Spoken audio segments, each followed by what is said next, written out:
चुनाव आयोग द्वारा एसआईआर की जारी मतदाता सूची जारी होने के बाद बांकुड़ा जिले में मतदाता सूची के नाम कटने को लेकर राजनीतिक बहस तेज हो गई है। जिले की 12 विधानसभा सीटों में जहां 11 ग्रामीण विधानसभा क्षेत्रों में अधिकतम 13,000 से कम मतदाताओं के नाम कटे हैं, वहीं शहरी बांकुड़ा विधानसभा में यह संख्या लगभग दोगुनी होकर 22,351 तक पहुंच गई है।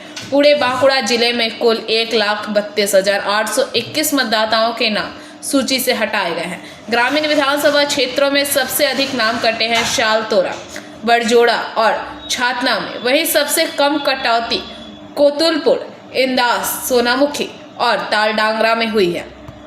इस असमानता को लेकर राजनीतिक दलों के बीच आरोप प्रत्यारोप शुरू हो गया। भाजपा का आरोप है कि नगरपालिका पर नियंत्रण बनाए रखने के लिए लंबे समय से बड़ी संख्या में फर्जी मतदाताओं को सूची में रखा गया था। वाम दलों का कहना है कि रोजगार की कमी के कारण शहर आए लोग वापस गांव या दूसरे राज्यों में चले गए, जिससे शहरी मतदाताओं के नाम कटे हैं। वहीं तृणमूल कांग्रेस के सभी आरोप खारिज करते हुए इसका पूरा दायित्व चुनाव आयोग पर डाल दिया गया है। शहरी बांकुड़ा विधानसभा में बड़ी संख्या में मतदाताओं के नाम कटने को लेकर यह मुद्दा अब जिले की राजनीति का केंद्र बन गया है।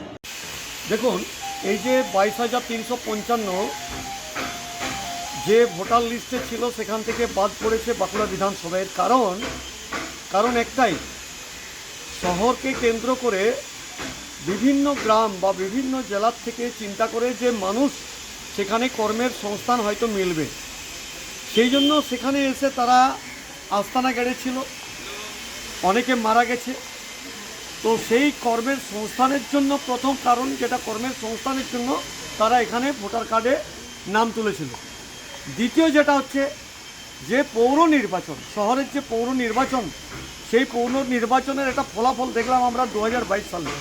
এই 2022 সালের যে নির্বাচনে বাঁকুড়া পৌরসভাতে সম্পূর্ণভাবে চলে গেছে তৃণমূলের দখলে, অর্থাৎ এদেরকে ভোট ব্যাংক হিসেবে এই যে ভুয়ো ভোটার, মৃত ভোটার, ট্রান্সফার ভোটার, সেই লিস্টে এরা রেখে দিয়েছিল।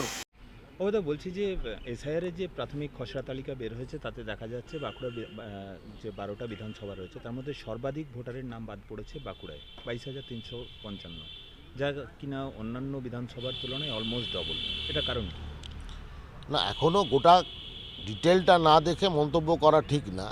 তবে আমিও দেখছিলাম যে বাঁকুড়া জেলার অন্যান্য ব্লকে জেনারেলি 8,000, 10,000, 12,000 এরকম বাদ গেছে। বাঁকুড়া বিধানসভায় সংখ্যাটা প্রায় 22,000-এর মতো।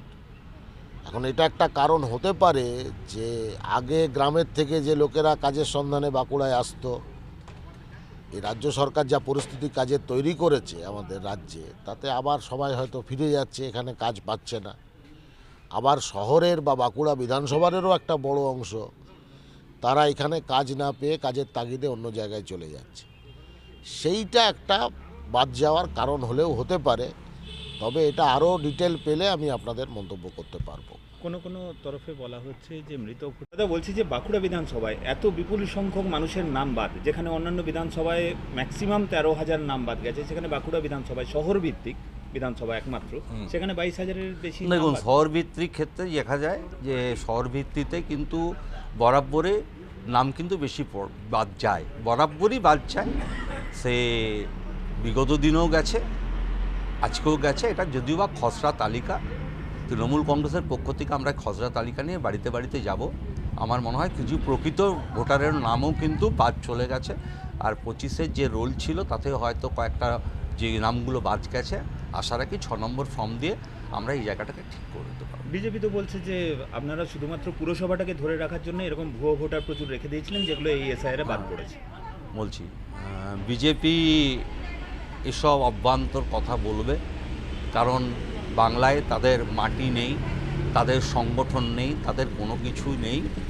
আজকে তারা জানে 26-এর নির্বাচন, আজকে বাংলাতে বিজেপি মুখ থুবড়ে পড়বে এবং 77টা যেটা আসনটা গতবারে পেয়েছিল, তারা 17টা আসন রাখতে পারবে কিনা সন্দেহ। না, কমিশন তো ভোটার তালিকা তৈরি করে না। দেখুন, কমিশনটা তো আমাদের নয়, এটা দিল্লির কমিশন। দিল্লির এই কমিশনটা, যেটা জ্ঞানেশ কুমার যিনি দায়িত্বে আছেন, এটা হচ্ছে বিজেপির শাখা সংগঠন। আজকে তারা बांकुड़ा से अनुप रॉय की रिपोर्ट, पीवीटीवी न्यूज़।